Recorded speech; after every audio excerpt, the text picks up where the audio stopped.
Bom dia, meus irmãos. Que a graça e a paz do Senhor Jesus seja plena em vossos corações. Que o Eterno abençoe poderosamente você e sua família. Queridos, hoje entramos no 6º dia de exposição do livro de Números e estarei expondo os capítulos de 16 a 18. Oremos ao Senhor. Pai Santo, em nome do Teu Filho Jesus, entramos em Tua presença para Te agradecer por mais esse dia de vida que nos deste, de graça e de misericórdia renovada. Obrigado, porque nos deste o privilégio de aprendermos mais de Ti e mais que isso, porque falas ao nosso coração e nos constrange a melhorarmos enquanto teus servos. Peço a Deus que continue falando através da exposição de hoje e abençoando a todos que participam dessa leitura, fazendo com que compreendam e apliquem em suas vidas as tuas palavras.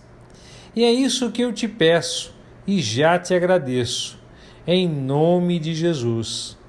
Queridos, no capítulo 16, a história agora é retomada e temos o pior episódio da história de Israel no deserto diante de nós. Vemos e seguimos os degraus em direção a essa terrível rebelião e ao terrível castigo que se seguiu. Tudo começou com a incredulidade. Essa tragédia é mencionada no Novo Testamento. Na Epístola de Judas nós lemos: ai deles, pois eles seguiram o caminho de Caim e correram avidamente atrás do erro de Balaão em busca de recompensa, e pereceram nas contradições de Corá. A pequena Epístola de Judas dá um quadro profético da apostasia do professo povo de Deus durante nossa época. Essa apostasia começou nos dias de Judas e agora está totalmente desenvolvida no final dos tempos. A descrença é dada na Epístola de Judas como ponto de partida de Deus.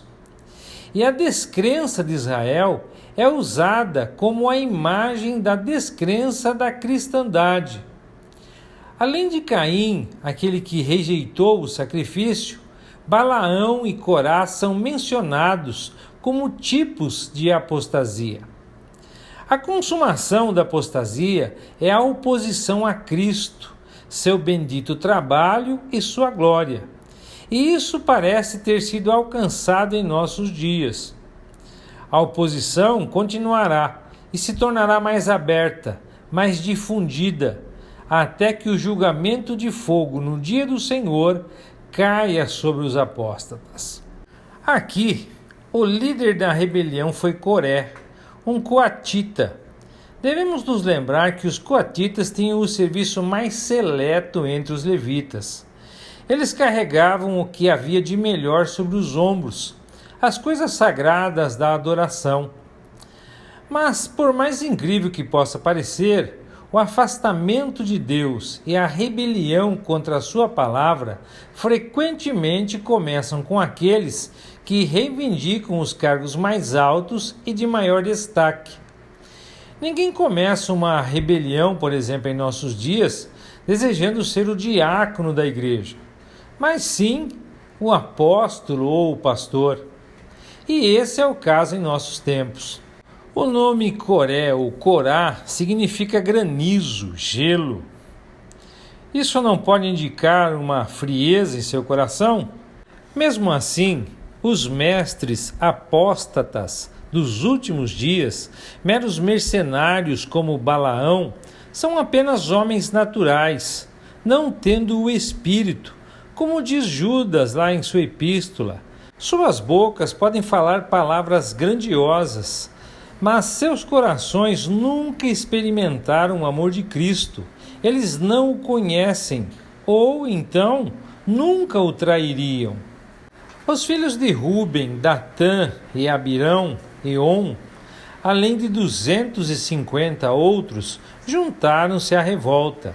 Sua tentativa foi uma derrubada completa da Constituição que havia sido dada a Israel e o estabelecimento de outra ordem e outros líderes. Eles próprios buscaram reconhecimento, e Corá apontou para o sacerdócio de Arão, que ele próprio desejava. Os versos de 8 a 10 indicam isso.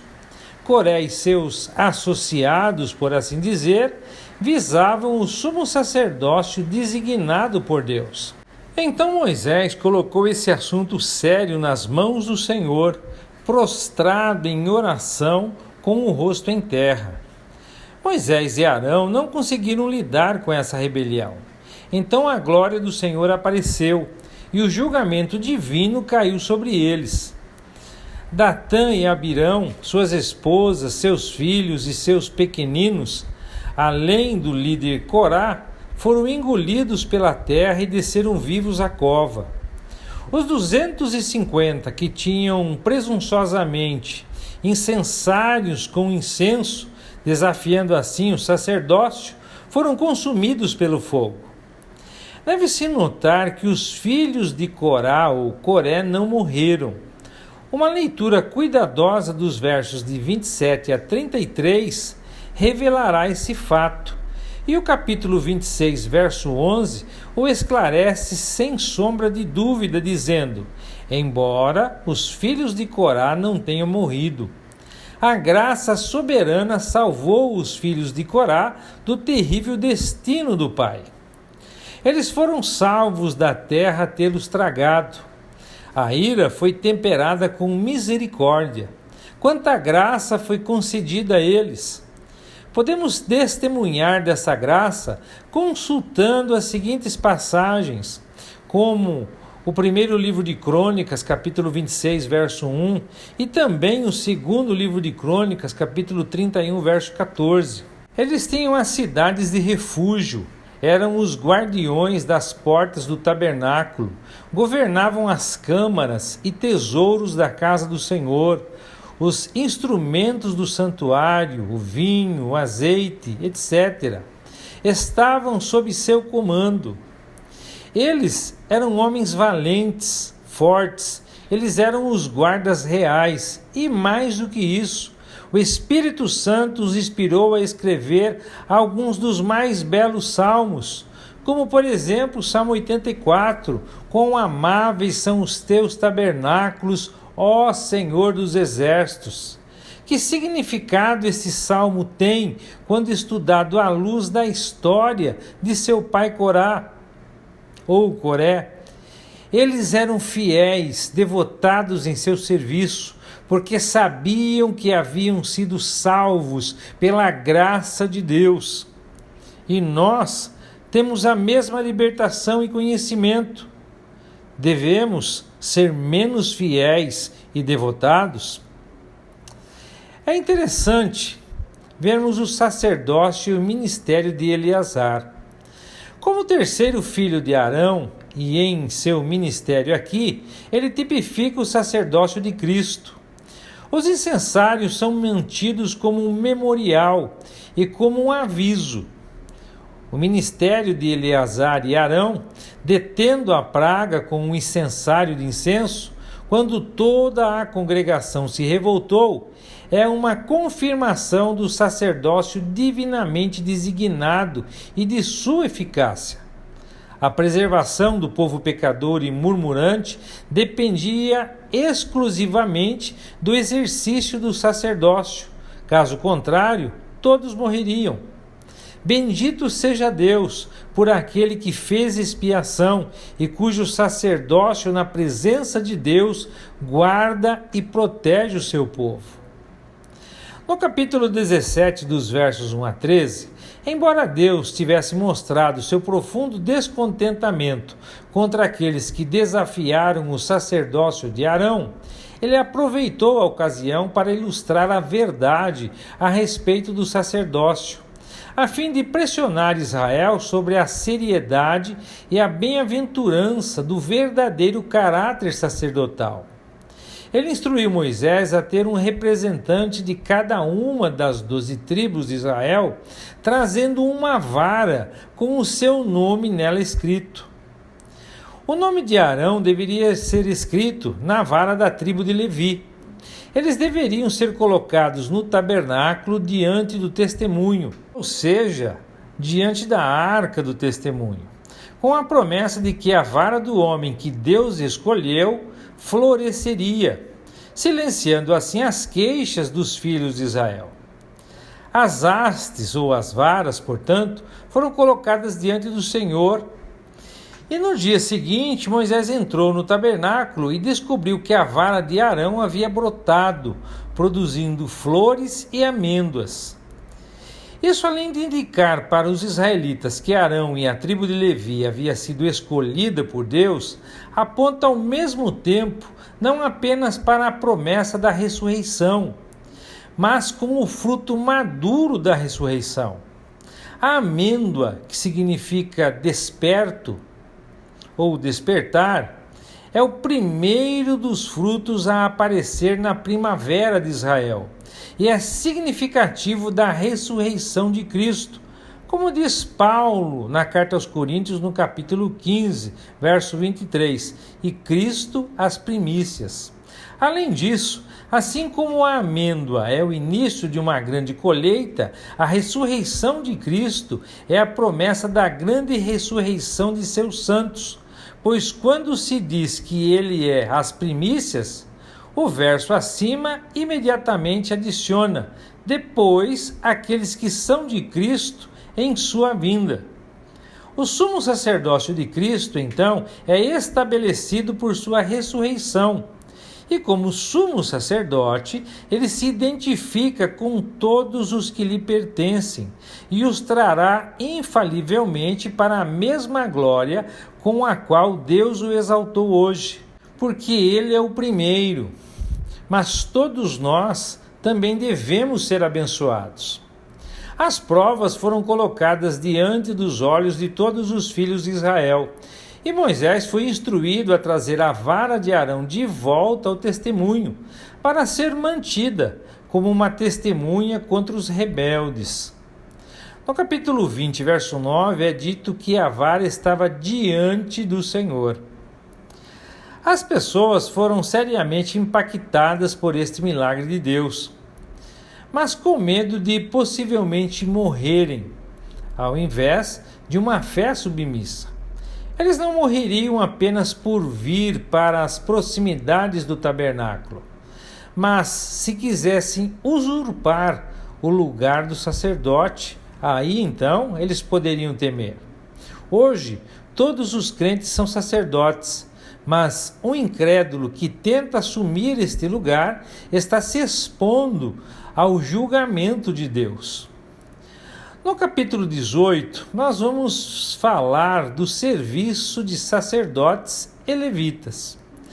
Dos versos 1 a 7, Deus agora impressiona Arão com a seriedade do serviço sacerdotal para o qual ele e seus filhos foram separados. Eles deveriam levar a iniquidade do santuário e a iniquidade de seu sacerdócio, pois o lugar onde a iniquidade de Israel deveria ser enfrentada era o santuário, e os homens encarregados de enfrentá-la eram os sacerdotes. Este era um assunto sério. Eles deveriam, portanto, saber quais sacrifícios eram necessários para qualquer pecado que surgisse na congregação. Além disso, outros da tribo de Levi, chamados de levitas, deveriam estar ligados aos sacerdotes para servi-los. Esse serviço envolvia as necessidades temporais dos sacerdotes, mas se limitava a isto. Eles não deviam se aproximar dos móveis do tabernáculo ou do altar. Um estranho, isto é, alguém que não fosse da tribo de Levi, não deveria se aproximar deles. Essa aproximação, é claro, tem a ver com a interferência de alguém no serviço do tabernáculo. Os sacerdotes e levitas deveriam dar a devida atenção aos deveres do santuário e do altar, a fim de que a ira de Deus fosse afastada dos filhos de Israel. Eles eram, portanto, intermediários em nome de Israel, sendo os sacerdotes responsáveis por oferecer os sacrifícios apropriados no tempo apropriado, e os levitas fornecendo a ajuda necessária para realizar todas as funções necessárias. Na atualidade, sendo todos os crentes sacerdotes, todos têm a honra de ser intercessores por toda a humanidade. O texto ainda diz que o Senhor, Ele mesmo deu os levitas como um presente a Arão e a seus filhos. De maneira semelhante, os servos do Senhor hoje, os crentes, são dados como presentes à Igreja de Deus, para servir aos santos de Deus, não em assuntos somente temporais, como os levitas faziam, mas em suas necessidades espirituais e temporais. Portanto, atendidas suas necessidades temporais, os sacerdotes ficavam livres para ocupar-se com as próprias funções sacerdotais. Ocupação essa chamada de dádiva ministerial no verso 7. Um estranho que ousasse infringir esse serviço sacerdotal seria punido com a morte. Nos versos 8 a 20 do capítulo 18, as ofertas dos filhos de Israel deviam ser oferecidas plena e completamente a Deus, não aos sacerdotes. Assim como todo o presente dado aos servos do Senhor hoje deve ser dado principalmente como ao próprio Senhor e, portanto, recebido como do Senhor. No entanto, os sacerdotes receberam a responsabilidade de cuidar das ofertas, uma confiança que exigia a adesão fiel às instruções claras de Deus. As ofertas alçadas, sendo levantadas em simbolizar a ressurreição de Cristo, foram dadas aos sacerdotes. Além disso, todas as ofertas de grãos, depois que uma parte era queimada como um aroma suave ao Senhor, eram comidas pelos sacerdotes. Cada oferta pelo pecado, exceto aquelas cujo sangue era trazido para o santuário, e todas as ofertas pela culpa também deveriam ser comidas pelos sacerdotes.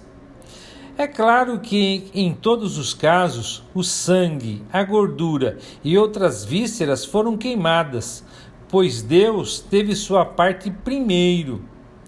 As ofertas alçadas e as ofertas movidas, implicando a ressurreição e a ascensão do Senhor, eram apenas parte da refeição ou das ofertas dos animais. Estes foram dados a Arão e seus filhos. Mais do que isso ainda, todo o melhor azeite, vinho e grãos, as primícias oferecidas ao Senhor, eram dadas aos sacerdotes também, bem como todas as coisas consagradas, inclusive os primogênitos dos homens ou dos animais. No entanto, eles não deveriam sacrificar os humanos, mas redimi-los, e também os animais imundos, que não poderiam ser oferecidos. É claro que o dono seria responsável por trazer o sacrifício para a sua redenção, que no verso 16 é visto como 5 ciclos de prata. Os sacerdotes é que receberiam esse valor. Mas o primogênito dos animais limpos deveria ser sacrificado. Deus primeiro recebendo sua parte, então os sacerdotes tinham o privilégio de comer a carne, e o sangue foi aspergido, e a gordura queimada, em respeito aos direitos de Deus. Essas provisões para os sacerdotes eram necessárias, visto que eles não tinham herança na terra como as outras tribos. Eles deveriam perceber que Deus era a sua porção e herança. Podemos nos perguntar se eles entenderam e apreciaram isso como deveriam. Mas e nós hoje? Sendo sacerdotes, os crentes não têm herança terrena. Mas mesmo agora, Deus é a nossa porção e herança, e temos a maravilhosa perspectiva de uma herança incorruptível, imaculada, reservada no céu, como diz Pedro em sua primeira carta, no capítulo 1, verso 4. Nos versos 21 a 24, nós vamos ver que os levitas não participavam das ofertas, mas Deus providenciou para eles os dízimos, 1/10 da renda de todo Israel. Esse foi um retorno justo pelo trabalho que receberam. Era trabalho deles somente. Outros dos filhos de Israel não deveriam se aproximar para tomar parte no serviço que Deus havia dado aos levitas, não mais do que infringir o serviço dos sacerdotes. Em sua medida, os levitas também deveriam levar sua iniquidade, isto é, assumir a responsabilidade pela iniquidade dos filhos de Israel, identificados com os sacerdotes, os quais, é claro, sozinhos, poderiam oferecer os sacrifícios por essa iniquidade. Os dízimos eram necessários para seu sustento, visto que eles, assim como os sacerdotes, não tinham herança entre os filhos de Israel. Eles foram espalhados entre as tribos, ao invés de possuir qualquer propriedade para a sua própria tribo. Dos versos 25 ao 32, nós vamos ver que, ao receber o dízimo, os levitas não estavam isentos de entregar o seu próprio dízimo. Quando os dízimos eram trazidos das outras tribos, os levitas deveriam oferecer a Deus uma oferta alçada de 1/10 dos seus dízimos. Em nossos dias de graça, nenhuma lei é dada quanto ao dízimo. Ao invés disso, a medida de nossa oferta é conforme cada um prosperar, ou como se propõe em seu coração, como diz Paulo na segunda carta aos Coríntios, no capítulo 9, verso 7. Os cristãos devem ser tão exercitados quanto os levitas em relação ao uso de fundos para o benefício do Senhor, e devem estar felizes em dar à medida que o Senhor os prospera. Essa oferta alçada dos levitas teria o mesmo valor que as primícias dos grãos ou do lagar. Sendo uma oferta alçada, enfatiza a ressurreição do Senhor Jesus, apresentada a Deus em um nível acima das coisas terrenas. Enquanto o que foi oferecido a Deus foi dado a Arão, um tipo do Senhor Jesus. Assim, todas as nossas ofertas materiais são dadas ao próprio Senhor, qualquer que seja a forma como Ele as dispõe. Esses dízimos deveriam ser tirados do melhor que os levitas recebiam. E isso é um princípio importante para nós, pois o Senhor é sempre digno do melhor. Quando isso foi feito, os levitas foram deixados em liberdade para usar o resto com seu próprio alimento, junto com suas famílias. Mas o verso 22 enfatiza que eles não deveriam ousar profanar os sagrados dons de que foram encarregados. Deus deve ser o primeiro, e qualquer infração de seus direitos seria punível com a morte. E assim, amados, concluímos a exposição de hoje. Que o Eterno nos abençoe e até amanhã, se Deus quiser.